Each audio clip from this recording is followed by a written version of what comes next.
प्रिय श्रद्धालु भक्तों, आज की इस वीडियो में मैं आपको एक ऐसा दिव्य मंत्र बताने जा रहा हूं, जिसको जपने से आपके रुके हुए कार्य पूरे होने लगेंगे और जो आपको असफलता मिल रही है, बार बार कार्य बनने में बाधाएं आ रही हैं, बार बार समस्याएं उत्पन्न हो रही हैं और उनका निराकरण नहीं हो रहा है, वो सब ठीक होने लगेगा और सफलता मिलने लगेगी। ये दिव्य मंत्र कौन है और किसका है और क्या है ये दिव्य मंत्र, ये आपको जानना अति आवश्यक है। ये दिव्य मंत्र जिस ईश्वरीय स्वरूप का है, वो सर्वशक्तिमान है, परम परमात्मा है और उसका दिव्य मंत्र का जाप पूरी श्रद्धा, आस्था, विश्वास और समर्पण के साथ यदि आप करेंगे तो इसमें कोई संदेह नहीं है कि आपको सफलता न मिले। लेकिन इसके लिए आपको क्या करना होगा, ये आप पहले अवश्य ठीक से समझ लीजिए। सबसे पहले तो आप ये तय कर लीजिए कि आपका कोई भी कार्य जो आप इस स्वरूप से, जिसका दिव्य मंत्र का जाप आप करेंगे, करवाना चाहते हैं, वो अनैतिक नहीं होना चाहिए, नैतिक होना चाहिए। और दूसरी बात ये है कि आप जो भी कार्य करेंगे उसके लिए आपको एक चित्र लेना होगा। वो चित्र कौन सा है, ये आपके वीडियो में, जब आपने ये वीडियो देखा शुरुआत में, तो जो थंबनेल में चित्र आया है, ये चित्र आप लीजिए और इस चित्र को आप लगाकर बृहस्पतिवार के दिन पूजा स्थल पर विराजमान कीजिए।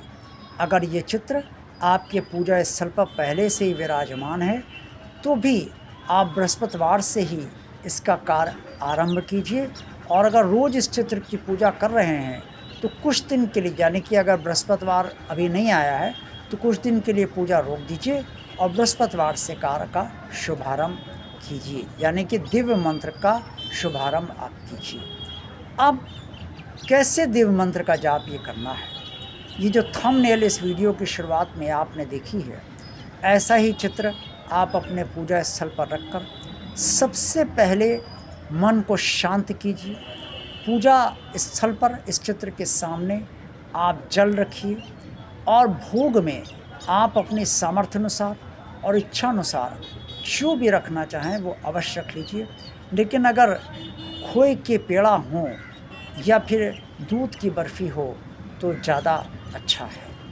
और ये भोग आप रखकर एक लाल पुष्प आप लीजिए और लाल पुष्प और जल और ये भोग और धूप बत्ती, इतनी सामग्री आप पूजन सामग्री रख लीजिए।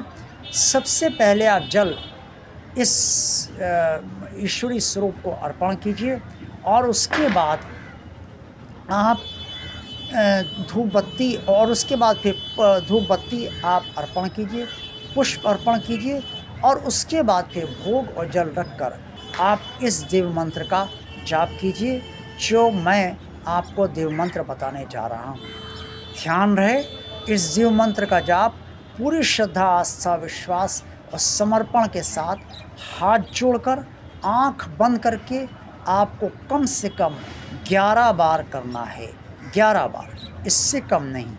अगर इससे ज़्यादा हो जाता है तो कोई बात नहीं है, लेकिन 11 बार आपको करना है।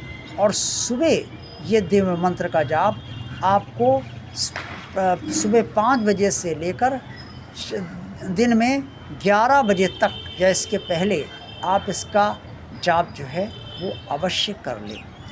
जाप करने के बाद आप इस स्वरूप को भोग अर्पण कीजिए, भोग लगाइए और जल उन्हें अर्पण कीजिए और पहले जल का भोग लगाइए और उसके बाद आप प्रसाद स्वयं ग्रहण कीजिए और अपने परिवार वालों में वितरित कर दीजिए।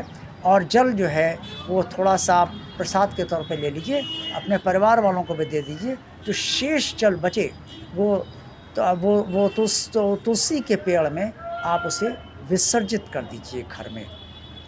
अब ये देव मंत्र क्या है, इसे आप ध्यान से सुनिए और इसका 11-12 उच्चारण रोज अवश्य कीजिए। ये कार्य आपको कम से कम 3 से 6 माह तक करना है। अगर 3 से 6 माह तक आप ये कार्य कर लेंगे तो आपके कार्यों में समस्त बाधाएं समाप्त होने लगेंगी, किसी प्रकार की असफलता नहीं मिलेगी और सफलता मिलती जाएगी।